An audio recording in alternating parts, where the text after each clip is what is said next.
Out here messing with the carburetors this morning. Got the fuses back in there. Everything works. Uh, fuse pack. These were the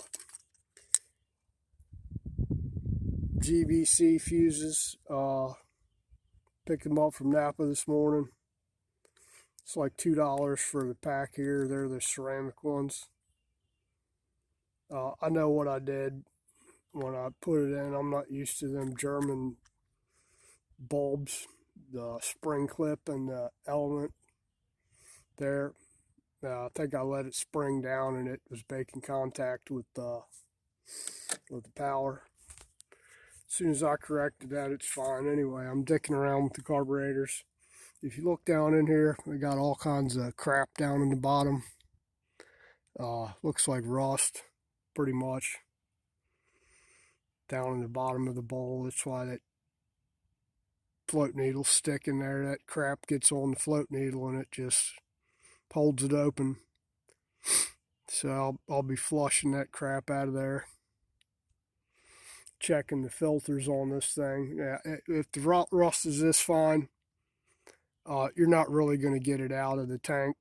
And even if you do put a filter in there, that stuff's going to go through the filter and recollect in the bottom of the bowl like it has. It's pretty fine sediment there. So a screen ain't going to catch that. A paper element might catch it.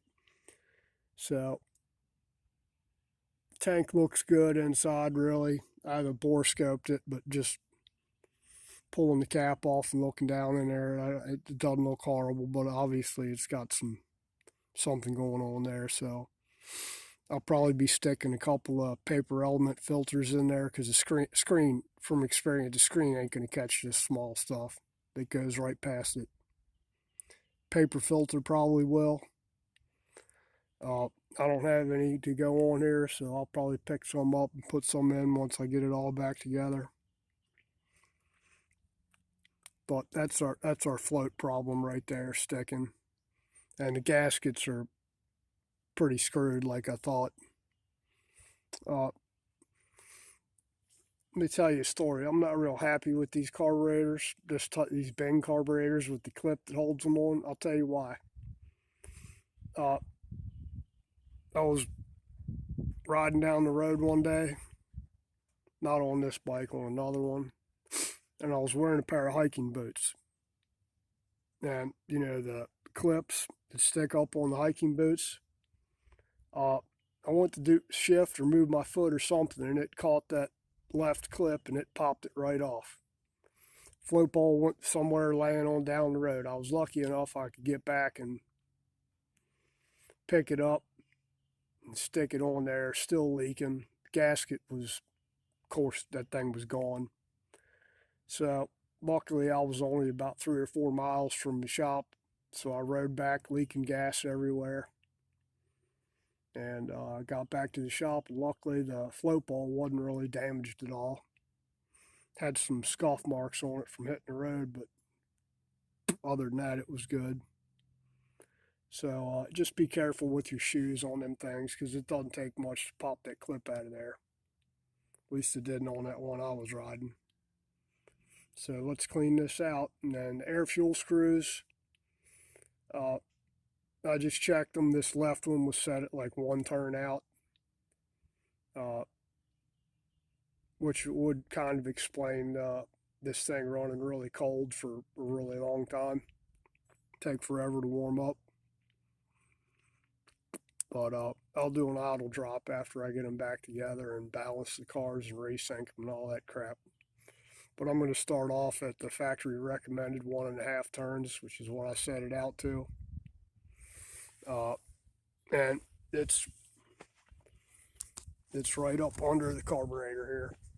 You got 2 ports under here. One of them's just capped off. That's your vacuum. That's your vacuum line up under here, if you can see it. This one sticking down with the screw in it, that's your air fuel screw. The one next to it with the vacuum cap, that's where you hook your vacuum tube up for to balance your carbs. Kickstand looks good, huh? I can't wait to use it.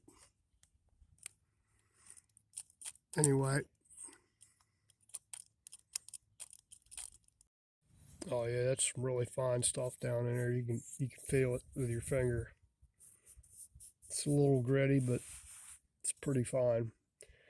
Certainly enough to hold the float needle open.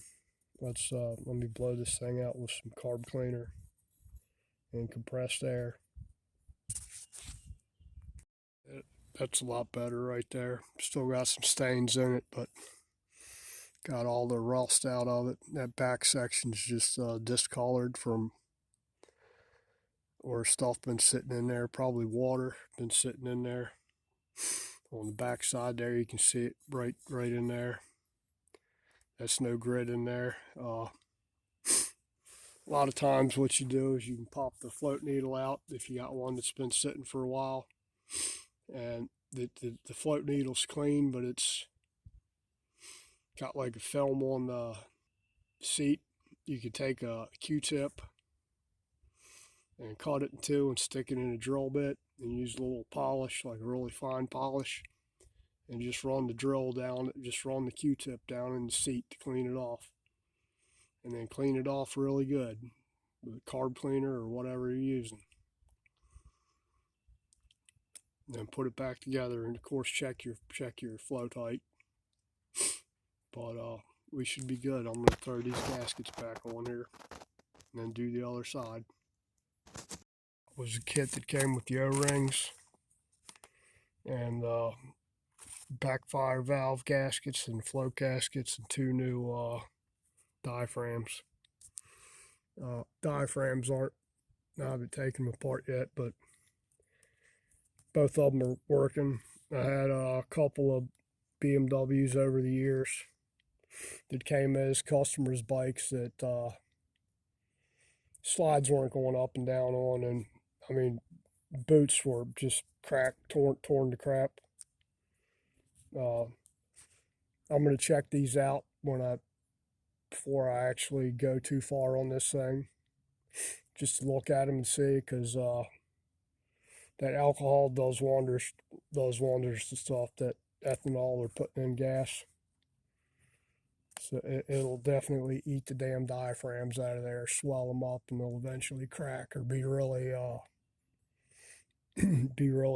kind of expand by themselves.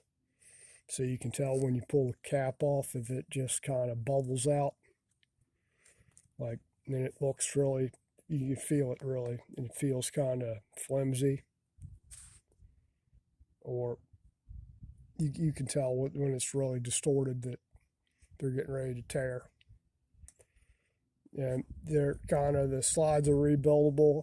A lot of stuff you can't replace the diaphragms on. You end up having to buy slides. Luckily, these things you can rebuild them. And what you'll get is you'll get a bike that just doesn't really accelerate good. You give it gas and it kind of bogs down pretty heavy. So you'd want to check your diaphragms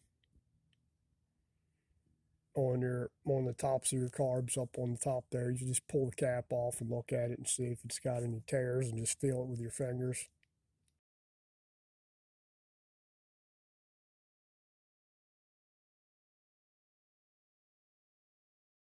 Together, no leaks. Seems to warm up a lot quicker. I only went out a quarter turn on the air fuel screws. For right now, pop the idle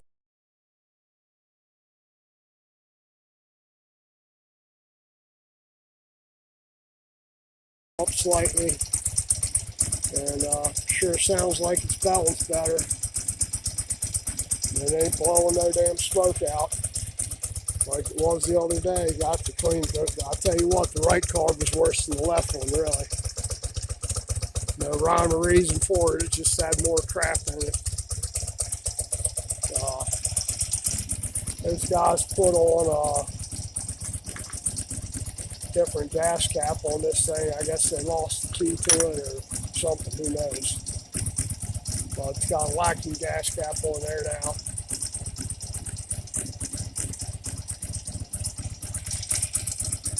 Sounds a lot better, really.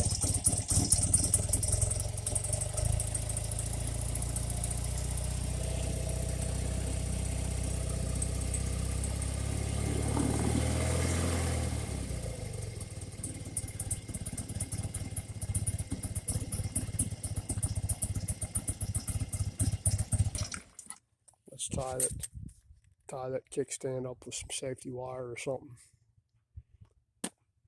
and go for a little spinny poo here in a little bit. It's warmed up pretty good. You guys take care. Thank you. Like, share, subscribe, comment, all that jazz. Have a great weekend.